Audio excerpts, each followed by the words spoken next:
price of a full battery pack in a vehicle at this point is very high. The expectations of consumers is that the price will come down significantly.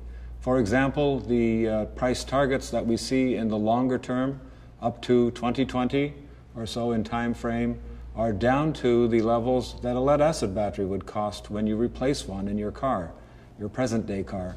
And that would still, though, mean that in an electric vehicle with a significantly sized battery pack, the cost would still be around $5,000 to $6,000.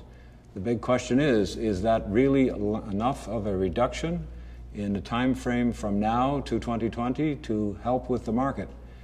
It's a question that isn't answered at this point.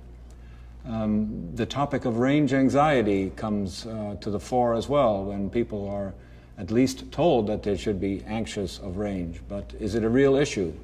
We don't know until we have enough of these cars on the road. When will the range anxiety question would be solved? And that can best be answered by looking at the improvements that are happening for energy density or specific energy, watt hours per kilogram, watt hours per liter. And those kinds of changes are not happening quickly. We look at these kinds of improvements in terms of decades rather than years. So there's promising work being done by large companies who are capable of paying for this kind of work. General Electric, IBM come to mind. But it will take some time until we have vehicles with 200, 300, and 400 kilometer ranges to compete with gasoline-powered vehicles. The question can also be asked, are these batteries already safe? And much of this question can be put in terms of what does safe really mean? The consumer or the end user of an electric vehicle never wants to hear that. They don't want to have to be told to define what safety means.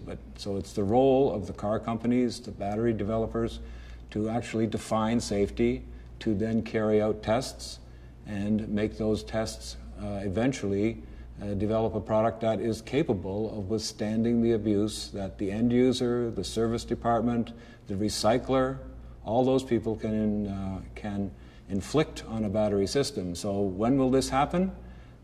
It is already not in a bad state. We already have very safe products, and TÜV SÜD is contributing to making these products more safe with an extensive effort in abuse testing capabilities that we have both in Germany and in North America at this point, and we're installing in China, in Shenzhen, and after that in Korea.